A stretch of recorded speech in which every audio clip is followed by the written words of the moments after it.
Ассаламу алейкум, улуу журт, амансыздарбы? Ушул биздин Семетей баяны көрсөтүүбүздү колдоп жатышкан Жогорку Кеңештин депутаттары бар туугандар. Алар Шайырбек Ташиев мырза, Алишер Козуев мырза, Айбек Осмонов мырза жана Мирлан Самыйкожо уулу. Ошондой эле биздин ушул Манас көрсөтүүбүздү, Семетей баяны көрсөтүүбүздү ар дайым колдоп, бизге дайыма күйөрмандык кылып келе жаткан Урмат Сааданбеков мырзага терең ыраазычылык билдирип коймокчубуз. Эмесе кепти уланталы туугандар. Ошентип канке энебиз Семетейге тетил кыргыздын баянын, ата журтунун баянын айтып жатат.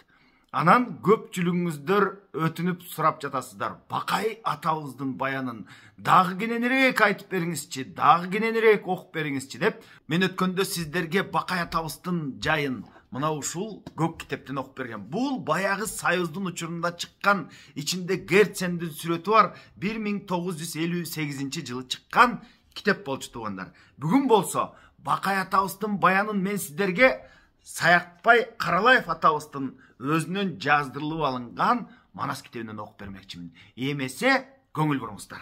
Бакай жайын сен уксаң, ол уяттын кулуну, адамзаттын туйгуну. Эченди көргөн олуя, атаң Манас көк жалга арка болгон карыя, 6 айчылык азапты азыр байкап билүүчү, ошол Бакай атаңдын көзү ачык олуя дейт туугандар. Бакай атабыз акылы тетик, акылы жетик инсан болгон. 6 айчылык боло турган ишти азыр байкап билип, Манаска кеңеш айтып турган ушундай аксакал болгон туугандар. Эсил атаң султанды ошол Бакай олуя ээрчитип жүрүп эр кылган, атаң Манас көк жалды эр уулу менен тең кылган. Ошол Бакай карыя ата кең Манас көк жалды сайып жүрүп бак кылган, салып жүрүп там кылган, үзүлгөнүн улаган, чачылганын жыйнаган. Мына ушундай Бакай атабыз Манаска абдан чоң акыл айтар кеңешчиси, агасы болгон туугандар. Атаңды Бакай ээрчитип барып чапкан оуганды дейт. Ушул жерде жакшылап сөзгө көңүл буруңуздар. Бакай атаң менен Манас атаң кол баштап барып оуганды барып чаап келген дейт. Атаң колу тийбеген Маргалаң кайдан соо калды. Эми ушул Орто Азиядагы Маргалаңдан баштап тетигил Ооганга чейин барып согуш кылып, ушул жерди Кытайлардан бошотуп, тетигил Ооганды чаап өзүнө каратып келгенине чейин айтып жатат туугандар. Жетип чапкан Ооганды жет кайдан соо калды. Желпиниш чаап жет алган, индини бузуп эки алган. Кыраанын Бакай жол баштап, ал турмак Кытайды чаап 4 алган дейт туугандар. Ушул жерде бираз токтоп сиздерге бираз түшүндүрүп кетейин. Ушул биздин Манас эпосубуз ооздон оозго, атадан балага, улуудан кичүүгө өтүп олтуруп бизге жеткен. Саякбай Каралаев атабыздын, жана да өз жолу кайталап кетейин, вариантында мына ушундай сөздөр айтылып жатат. Желпиниш деген жерди Манас кол баштап барып 7 жолу алган дейт. Индияны 2 жолу чапкан дейт. Ал турмак Кытайды 4 жолу чаап алгандыгы тууралуу бизге Саякбай Каралаев атабыз маалымат катары калтырып кетип жатат. Албетте бул маалыматтардын канчалык деңгээлде так же так эмес экенин биздин тарыхчыларыбыз дагы иштешип, бир топ маалыматтарды бизге мындай бир тастыктап берет деген ишенич менен биз көрсөтүүбүздү уланта берели туугандар. Эми ордо бузуп, олжалып, пилге жүктөп дилди алып, ошо Бакай жанында атакен кара көстөн миңдалган, куулачын теппеген, кууда бүтүн калбаган, куу кыйкыры укпаган, элде бүтүн калбаган. Ошол Манас атаң барында дейт. Куулачын деген эми бу ылаачын деген куштун түрү, ошол ылаачын теппеген, кууда бүтүн калбаган дейт. Манас атаң барып чаппаган, элде бүтүн калбаган деген сөздү айтып атат. Куунайза учу тийбеген, шерде бүтүн калбаган дейт.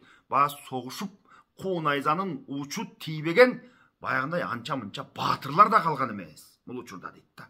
Ак кула менен көк тулпар ушул экөө баспаган, жерде бүтүн калбаган. Ак кула Манастын аты, көк тулпар Бакайдын аты. Экөө барбаган, жерде бүтүн калган эмес дейт. Арслан Бакай улуям, айласы жетик Шерошо, а дүйнө кеткен атаңа жолдош болгон Эрешол. Айтканым жалган болбосо, атаң Манас султанга барабар тууган Шерошол. қараңғыда көз тапқыч, қапілетте сөз тапқыч, айласы кетіп таңылбайды, қараңғыда көк жалды, қарсақтың изіне салсаң жаңылбайды дейді. Қарсақ деген бұл түлкі тұқымындағы жануарлар. Мына ошонун изіне салсаң жаңылбаған деп мынашыға салыштырып жатат туғандар. Беліңе таңу белешол балам, белгілі бақай шерешол. Батасы жұртты байытқан, пайғамбар чалыш шерешол. О мейіндесе дуасы қабыл болған ерешол. Аман барсаң таласқа, арқа қылчу зор бақай, аябаған шерешол. Ава кең бақай көк жалды, табала көр сен ошол балам деп жақшылап дайындап жатат. Чачылып кетсең жиғандаш, ава кең бақай қария, өліп бір қалсаң имандаш. Падыша бақай сынақың, атаң манастан қалған мұрапың. Атаң манас шерменен, қавылан бақай қанзада, қойы бірге қоролош, ашы бірге жоролош. Чалғынды бірге чалышқан, чампандан жылқың алышқан, қызылбаш жұртын қиратқан, атағы жұртқа беленіп, қыз қатынын ыйлатқан. Қызылбаш деген жұртты Сағынбай Орозбақов атауыстың вариантында дағы біз оқуйбыз. Саяқбай Қаралаев атауыстың вариантында оқуйбыз. Қырғыз илгери Қызылбаш деген бір елменен абдан қату соғышқандығы жөнінде маалымат бар туғандар. Бұл Қызылбаштар кимдер болған, қайсыл дордо жашаған, мұны дағы біздің тарихшыларыбыз али алдыда тастықтаса керек. Уланты өрейін. Қарағала бейжінде қамаған бақай шерешол. Қас қылғандың барысын сабап келген шерешол. Қанға тойып қатыққан, қабылан бақай атыққан, телегей теңішол. Теңізін ғана бақай ерешол. Бақайдың жайын айтайын, бақайдың жайын сұрасаң балам. Ата олу асырап, ене олып сақтаған, менен екен қарап ет, дүниесін чачқанда. Таластан жөг açқанда, күйіктің белін ашалбай, күйі ыйлап басалбай. Жорғының белін ашалбай, жобап ыйлап басалбай. Бақай жетіп барқырап, қаралы баламғаны кейлеп чақырып, бұқарға бұйрық қат беріп, менен екен шордуға екі күлік ат беріп. 6 чанаш сүт беріп, үзірлі жақшы кеп айтып, бұқарға кеттін деп айтып. Эми ушул жерде мен сіздердің есіңіздерге бір оқиян сала кетейін туғандар. Бая Манас өлгөнді. Өлгөнүнө 40 күн бол элек, Каныкейди Тетигил Текечинин уулу Ормонбекке бақай пара малын жеп алып саткан атканы мейиш, алып берген атканы мейиш деп мына мындай ушакты, мындай жалааны жакып өзү чыгарат. Өзү чыгарып анан кийин Ауке көбөш баш болгон 6 уулун чогултуп алып туруп Каныкейге тукурат. Ошондо көбөшү абдан кара мүртөс болчу дейт. Аукесі біраз ақ көңілірік неме болчу дейт да, көбөштүн тилинен чыкчу эмес дейт. Анан кийин булар оолугуп келип Каныкейди мага тийсин деп кыргылчалды жуучу жөнөткөндө Каныкей болбой койсо анан кийин келип алышып, Манастын ордосун талкалап, талап, дүнүйөсүн камчыга ченеп бөлүп, казынасын чачып, анан кийин Каныкейдин эмчегин жара чабышат, сабап. Ошондо анан кийин бакай Каныкей менен чыйырдыны араң дегенде издеп табат. Дебир жардамга келген киши жок. Баарысы Ауке көбөштөн коркуп, айрымдары качып, муну ушинтип анан бая Каныкей жөө жалаңдап, Семетейди көтөрүп алып, чыйырды энесин жөлөп алып анан жөө Тетигил букарды көздөй качып бараткан жеринен бакай эптеп издеп таап алып, чыйырдыга ак борчук деген атты мингизип, Каныкейге тайторуну мингизип, гүл азыгын, жол азыгын камдап берип анан узатат. Мына ошол бакайдын жакшылыгын ушул жерде Каныкейдин айтып жатат. Узатмак түгүл букарга буйрук иретинде дагы кат жазып берет. Мынагу Каныкейди жөнөтүп жатам. Адам болсоң Семетейди жакшы бак деп Темирканга кат жазып берет тугандар. Эми андан ары улайын. Сойып берген бакайдын маңгыл кашка боругу көөдөндөн калбайт өлгүчө таласта 40 кезек иттин жоругу. Тетигил бакайдын сойып берген жана гүл азыгы боругу көөдөнүмдөн кетелек. Ошол жакшылыгын унута элекмин дейт. Ал эми менин ушул көкүрөгүмдөн Тетигил кезек иттердин жоругу эч качан кетпей көкүрөгүмдө так болуп калды балам деген сөздү айтып атат. Ушу быйыл бакайкан падыша башы оңгондур, арып чарчап калганы 12 жылга толгондур балам. 5 таштын башы бек жайлоо, бекине конуп калгандыр, Ауке менен көбөшкө бет алуу уруш салгандыр дейт. Эми баягы Бакай Канке менен Чыйырдыны качырып ийгенден кийин Абыке менен Көбөш муну ким качырды болуп, анан Бакай качырды деген жаңылык маалымат буларга жеткенден кийин анан Бакай менен кадимкидей согушту дейт. Баягы Бакай Манастын жанында жүргөн Шер Бакай, Ер Бакай буларга моюн толгоп багынып берген жок дейт. Булар менен кадимкидей согушту дейт. Анан бөлөк болуп өзүнчө тетигил 5 таштын башын жайлап, жанагы Манастан калган желмаянды төөнү кайтарып ошу жакта жүрүп калды дейт. Бакайга тийише албай булардагы окчунураак көчүп туруп калышты дейт. Талас ошондо бош калган деген маалыматты Канкенең Семетейге айтып берет. Андан ары уңуңуздар. Каракчы атка конгондур, Бакайың жаманаттуу болгондур. 12 жылга толгуча төө кайтартат Зор Бакай. Көк тулпар жүрбөй калганча жөө кайтартат Зор Бакай. Баатыр Бакай абаңдын ушул быйыл барбасаң сакалынын агына сапар кетер чагында Бакай абаңда карып баратат. Бирок 12 жылга күтөм деп сени зарга күтүп тургандыр барам дейт. Төө кайтарып абакең ушул быйыл өлүп кетер табында, эски тону этинде да жаргакшымы бутунда. Ушу быйыл барбасаң өлө турган чагыдыр дейт тетигил Бакай абаң. 12 жыл күтөм, 12 жылда келбесең анан үмүтүмдү үзөм деди эле. Сенин ким экениң тааныбайт дейт. Тааныбаган себеби көзү калган ириңдеп, көкүрөгү калгандыр байкуш абаңдын кирилдеп дейт. Тирүү туруп санда жок, өлүп кетпей көрдө жок, көк жал Манас өлбө деп ыйлап Бакай буркурап куруп жүргөн кезидир балам. Мына ошол Бакай абаңды таап ал деп Семетейге дайындады. Андан кийин Манастын бүткүл ошол курал жарагын жасачу эле. Манастын казынасынын каны болчу эле. Бөлөкбай деген сенин киндик атаң бар эле. Мына ошол Бөлөкбай атаң бая Абыке Көбөш казынаны талкалаганда чабышып атып, Абыке менен Көбөштөн жеңилип, анан 40 жоокерин эшитип алып, кайып болуп качып кетти эле. Мына ошол Бөлөкбайдын жайын сурай кел. Ал Бөлөкбайды Манас тетигил төмөнкү кең Кырымдан таап, атайын суутуну жөнөтүп, анан таласка алдырып алды эле. Манас атаңдын бүткүл курал жарак, кылыч найза, бүткүл жабдыгын ошол Бөлөкбай даярдайт эле.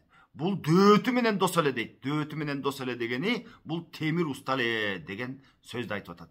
Темир усталык кылчу эле дагы, анан Манас атаңдын казынасын ушул Бөлөкбай кайтарчу эле деген сөздү айтат. Мына ошол Бөлөкбайды сөзсүз көрөгөл дейт. Эми аны ал жерге таштайлы дагы, бери жактан дагы бир кабар баштайлы. Канкенебиз Семетейге бүт барын жакшылап түшүндүрүп атканын себеби Семетей 12-ге чыкты.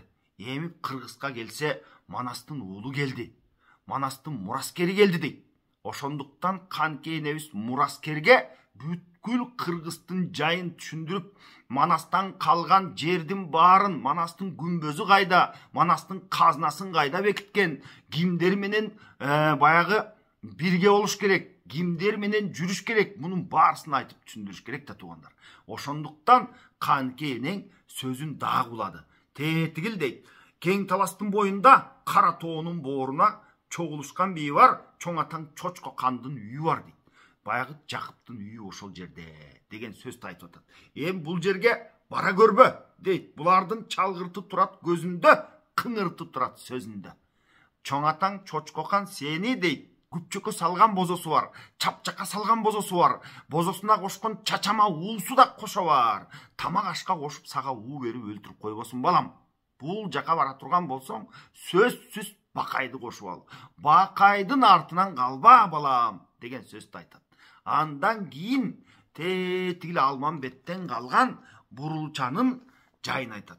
Илгери Манас атаң чоң казатка барганда тетигил Чалыяр келбес бейжинди чаап алганда, топон суу барбаган бейжинге токтолбой кирип 9 ай хандык кылганда, бейжинден Эсенкандын кызы Бурулча дегенди тартууга алышкан.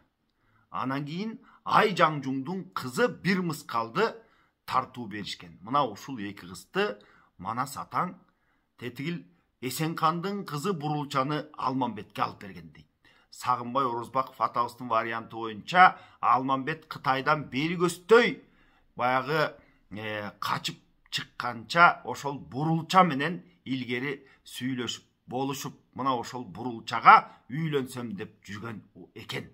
Анан баягы Манас бейжинди чаап алганда Эсенкандын бурулчасы тартууга берилет. Мына ошону анан кийин Манас Алмамбетке алып берген экен. Ал эми Айжаңжуңдун кызы бир мыскалды Чубакка алып берип, мына мындай болуп, далай мүлк алып, пилге жүктөп, дилди алышып, бейжинди чаап алышып, ал жакта 9 ай жашап, Алмамбет тетигил бурулча менен жашап, Чубак болсо бир мыскал менен жашап, андан соң бая Манас баатырларын чогултуп алып анан айтат: биз бул жакта дагы кандык кылабыз. Эми бизге ким катылмак эле. Кеткениң кете бер, үйүңө барам дегениң бара бер дегенде бир далай аскери, бир далай хандар анан кийин бери көздөй тартышкан дейт. Ошондо Бакай улуу көч менен Кытайдан далай мүлк, далай алтын, далай жакут, далай олжа алып, бир топ эл менен кошулуп анан Кыргызга кайтат. Кайтканда бир мыскал менен бурулчаны дагы таласка ала келген туугандар. Анан кийин Бакай келгенден кийин бир аз өтпөй эле жанагынтип Манас капыстан Коңурбайга алдырып, артынан айбалта жеп, андан кийин согуш болуп, согушта булар чегинип, баягы бейжинди бошотуп бери чыгышып, Манас жарадар.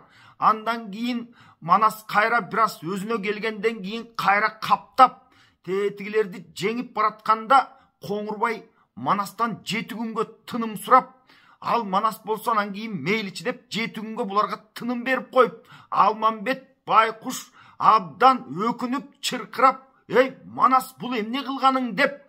Анан Манас айтат: "Эми бул 7 күн эс алып алсын, дем алып алсын, андан кийин деле согушабыз" деп. Манастын эң табышмактуу жери менимче мына ушул жер да. Эмне үчүн айыгышкан душманга 7 күнгө тыным берип койду да. Коңурбай кадимкидей жеңилип бараткан. Коңурбай элчи жөнөтүп: "Эми жеңилсек жеңилербиз. Жеңилсек экинчи кайра баш көтөрбөйбүз. Бизге 7 күн уруксат бер, жакшылап даярданып алып бир согушалы" дегенде анан кийин Манас атаң уруксат берип коет да. Алмамбет чыркырап эле калды дейт. Мына ошол 7 күндүн ичинде ички Кытай аркы жагынан далай баатырларын чогултуп, мына ошондо Шыпшайдар деген өтө айлакер, өтө мыкты баатыр келет. Алмамбет өкүнүп ийди дейт ошол Шыпшайдар келгенде. "Менден Аждаардын окуусун 6 ай нары окуду эле. Ушул Шыпшайдар учканын билип алгал деле, басканын билип быскалдык эле" деп муну ушундай өкүнчү сөзүн айтып берет. Ошол Шыпшайдар келип анан кийин бирден терип атып, баатырлардын баарын өлтүрүп, Алмамбет ошол жерде шейит кетип, Чубакка ок тийип, мына ушундай тарых таржымал менен бурулча менен бир мыскал таласка келип калган туугандар. Бурулча Эсенкандын кызы, Алмамбеттин жубайы, бир мыскал Айжаңжуңдун кызы, Чубактын аялы. Анан бурулча төрөбөй койду дейт, согончогу канабай койду дейт. Ал эми Алмамбеттин бурулчага чейин бул жактан үйлөнгөн Кайыптын кызы Аруке деген бар эле. Бая Канкейди алганы барганда ошол жерден Арукеге жолугуп, Алмамбет ашык болуп анан үйлөнөт туугандар. Аны мен сиздерге Манас эпосунда айтып бергенмин. Ошол Аруке бир топ жыл боюна болбой бала көрбөй жүрүп, акыры боюна бүтүп бала көрүп, төрөгөндөн кийин 3 күндөн кийин өлүп кетти дейт. Бул Аруке өлүп калгандан кийин баягы баланы атын Гүлчоро деп коюп, жана бурулча бакты дейт да. Бурулча Байкушту сулуулугуна суктанып, Ауке мен үйлөнөм деп чыкты. Бурулча бой бербей, бой салбай, теңсинбей койсо, анан Ауке кордукту көрсөтүп, кыйнап, сабап, уруп Байкушту, анан жырык кара уй берип, саанчы кылып уйчуларга бийлетип салгандыр балам. Үстүндө кийгенинин далдалы чыгып, Байкуш жүргөндүр. Ошол бурулчанын акыбалын сурай кел. Муногу аманатым сага, суп көйнөгүм айнанайын, ошол бурулчага бере кел деп Семетейге бурулчаны дайындады. Эми баягы бурулча тетигил Арукеден калган баланы Байкуш Алмамбеттин аманатын Гүлчорону өзү кор болуп, көйнөгү тытылып, күндө уур токмок жеп, Байкуш сыздап жүрсө дагы жакшы баккан имиш де уктум балам деп канкенең айтып берип жатат да. Аны мен сиздерге китептен окуп берейин. Байкуш энең бурулча, мойнуна тумар тагыптыр, алдейлеп жакшы багыптыр, өлөйүн деп бурулча, бузат эчен сананы медер кылып жүргөндүр бир Күлчөрө баланы. Тилегин Кудай бергендир. Күлчөрө 6 жашка келгендир дейт, эми томполоңдоп 6 жашка чыгып калгандыр байкуш бала. Абыке көбөш алтарам, кой артынан салам деп, баланы дене кул кылып алам деп, бул баланы жалтан кылып, азыр уруп сабап, кой артынан салып, анан дене кул кылып алалы деп ойлонуп калгандыр булар дейт. Күйүп турган чок чыгыптыр деп уктум. Аргын менен Кыргызстан андай тентек жок чыгып. Жылкычысын ургандыр, койчусун сабап токмоктоп кызыл ала кылгандыр. Эми бул Алмамбеттин баласы да балам. Бул жөн бала болбойт деп айтып жатат. Минсе жетим оң кылбайт, чоңойсо жетим соо кылбайт. Буланы булап алуучу, жайна болсо бул жетим бузукту чогуу салуучу деп Абыке менен Көбөш ойлонуп калгандыр дейт. Түпкө чогуу жетүүчү, жаш 12ге келгенде бизди жалпы кырып кетүүчү. Түпкө минтип жетүүчү, чоңойсу болсо оң кылбайт, чогуусу соо кылбайт деп Абыке Көбөш алтарам ой кылып, бул бала деген эртең чоңой болса бизге кыянаттык кылат, бул бизди кырып жоюп жок кылат. Ошондуктан азыртан баштайлы муну деп Абыке Көбөш алтарам ашкере минтип кеңешип, 6га келген чорого ашкере кылык кылгандыр балам. Артыкча сабап баланы кызыл ала кылгандыр. Таластын суусун кечирип, чоң кишиче токмоктоп, кыйнап кана жүрүп ургандыр балам. Топу кийбей жылаңбаш, көйнөгү жок жылаңач, кутулуп качып шашкандыр, энеси бурулча көздөй качкандыр томполоңдоп балам байкуш. Бадачынын балдарын баарын жыйып алгандыр, ушу быйыл Күлчөрө чүк атышып калгандыр. Чүкөнүн баарын жыйгандыр. Букарга кеткен абакем деп, качан келер экен деп, бурулча кыйнап тургандыр. Сен барганда күйүнөт, кана бала астыңдан жүгүрөт тетиги бала. Күлчөрө түрүн көргөндө кабырга сөөгүң сөгүлөт, жетимин көзүңдүн жашы төгүлөт. Аяшатаң Алмамбет артыкча берген арнап бизге белекке калган шер ошол балам. Сен өзүңдөн кулунум, найза ою бир кулач. Арта тийчү шер ошол, кайран жаның өлгүчө, а дүйнө жүзүң көргүчө, адал кызмат бир кылып, өзүңө жолдош болчу шер ошол балам. Жыйган кызыл чок болот, бет алса саң кол токтолот. Эми ушундай бир курч жигит болот дейт. Бет келишкенде саң колду токтотуп кое турган мына ушундай баатыр болот. Бул Алмамбеттин баласы балам. Күлчөрө жайын сурасаң балам, асылдан калган артыгың ошол. Беренден калган берениң балам. Аброю актан жаралган Алмамбеттин жалгызы байкушум. Табылбаган чынарың, туйгун аяш атаңдын белекке калган бурагың. Кымбат тонун кийгизип, бери карай тартарда кулунум кыл жээренди мингизип, Күлчөрөнү ала кел. 6 ай минсе арыгыз, буудан кылып берейин өзүм. Ак эмчек сүтүн эмизип, доор кыямат болгуча сага тууган кылып берейин балам. Артыкча кылдым табышты дейт. Бул артыкча дайындайын балам. Артыкча сага табыштайын. Мына ушул Күлчөрөнү таласка таштабай бери ала кел. Бери ала келсең мен жакшы кылып тарбиялап берейин. Мына ошол Күлчөрө сенин бир тууганың. Өйдө бассаң өгүң ылдый, түшсөң жөлөгүң болот балам ушул Күлчөрө деп бул сөзүн бүтүрдү дейт. Андан кийин канкенең Семетейге тетигил чубактын аялы бир мыскалдагы көз жарганын айтып, андан канчоро төрөлгөнүн айтып берет да. Ошол кезде канке энебиз анан чубактын жайы кандай болгонун Семетейге угузуп жатат. Аны дагы китептен окуп берейин. Акбалтайдын чубагы атаң бейжин кирип кайрылган, карагыл болуп турган кан чубактан айрылган. Кайыптан бүткөн чубактын иши мындай болгону өлүү тирүү ким билет, кандай болгон акыбалын бир жараткан бир билет. Какан кандын кагышта, калайман бүлүк чабышта, уламан уласак, казатка барган билгичтен, билгендерден сурасак, калың манжуу тыргы отту камап айдап киргенде Акбалтайдын чубакка ок жаңылды деп угам. Төгүм чымбы ким билет, аны каппак жарлыгын бир Кудайым бир билет. Андан бөлөк ким билет, ок жаңылып кагышта, ошол болгон бейжин чабышта айла кетип канагып мазар конду деп уктум. Акбалтайдын чубагы ок жаңылып бөйрөккө коркок болду деп уктум. Казат катчу болоток чачып кетти деп уктум. Алысты көздөй берен чубак көйгашка качып кетти деп уктум. Чубактын уулу жана Канчоро жөнүндө кабар берип жатып, канке энең анан жана Чубактын тарых таржымалын айтып берет Семетейге. Тетигил чоң казатка барганда атаң Чубак ошол бир каранынан айрылып калды балам.